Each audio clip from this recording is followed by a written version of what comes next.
Hi everyone, and welcome back to the Tom Morgan Drum Studio. In this video I'm going to play the two supplemental solos that come after solo 1 in the Sequential Approach to Rudimental Snare Drum book. And hopefully you have that book and you're working your way through it with me. So if you've worked on solo 1 and the 9-stroke roll and you've got it going pretty good, well then go ahead and start on the next solo and maybe the next two solos if you're ready. The first one after solo 1 is called Justin's Time, and it's written basically at the same level as solo 1. It uses the 9-stroke roll. It also has accents, and notice that there's a first and second ending in this. The first ending is at the end of the 4th line, and it repeats back to the beginning of the 3rd line where the repeat sign there is. And so you play the first ending, repeat back to the 3rd line, and then you keep playing until you come, next time you come to the first ending, you skip that and take the second ending on the 5th line, and then you continue on until you come to the end of the solo. So I'll play it for you. So you'll hear what it's supposed to sound like. Also, feel free to repeat that section of the video and practice along with me. If you can, get it going that fast. And I'm playing it at a moderate tempo. So anyway, it's in 2/4 time. And so here we go. I'll count it off.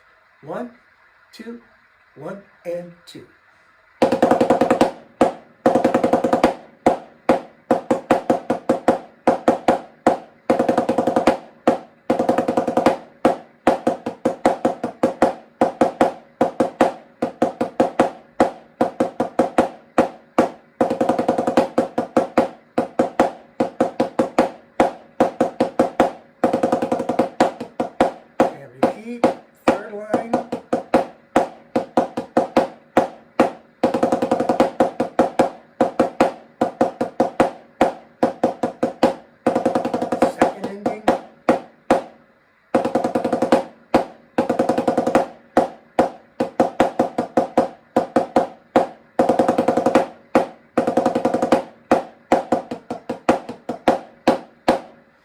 Okay, so you notice that the last 2 lines, or the last section, starting after the second ending, is the same as the first 2 lines. So the first 8 measures are the same as the last 8 measures, almost exactly.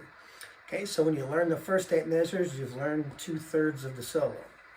All right, so that's Justin's Time. Now we're going to turn the page to Rudimental Richard.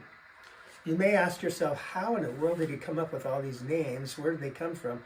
Well, these are just named, a lot of them are named after students I've had over the years. Anyway, Rudimental Richard is written, named after a former student. Okay, so look at Rudimental Richard. Rudimental Richard has a lot of repetition in it. The first 2 lines are repeated almost exactly in the second 2 lines, lines 3 and 4, except that diddles are added to the 16th notes. And then you repeat back to the beginning. There's no first and second ending on this. So you just repeat back to the beginning, play, and then just play straight down. When you get to the second to the last line, it's written in shorthand notation, and really it's the same exactly as a measure directly above it, just written in a different notational style.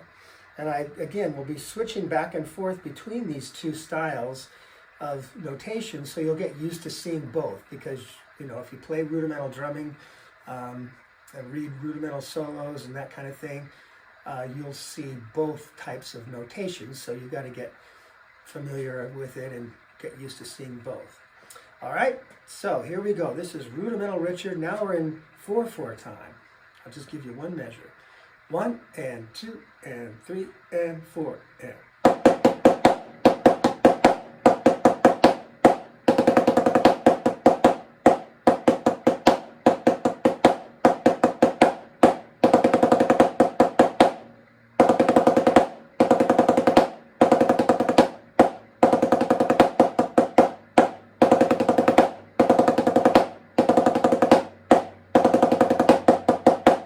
beginning.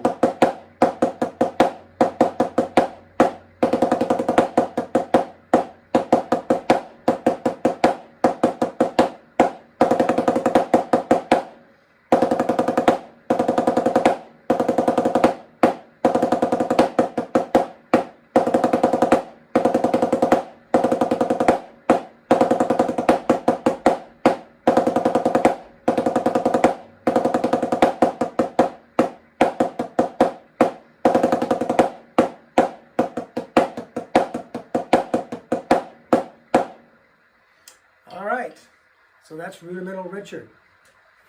So work on these two solos, and again, when you get them going reasonably well, then we'll be able to go on to the next video in this playlist, which will focus on the 5-stroke roll and solo 2. So we'll move through the book in that way, going over the rudiments and their exercises and then the solos. All right? All right. Well, thank you very much for watching, and I hope this is helpful to you. If you could like this video for me, that would be awesome. And subscribe if you haven't already, and spread the word. Tell your friends. Tell your drummer friends, hey, check this channel out and learn about rudimental drumming, concert style drumming, drum set, lots of different videos having to do with drumming. All right, we'll see you next time. Thanks. Bye-bye.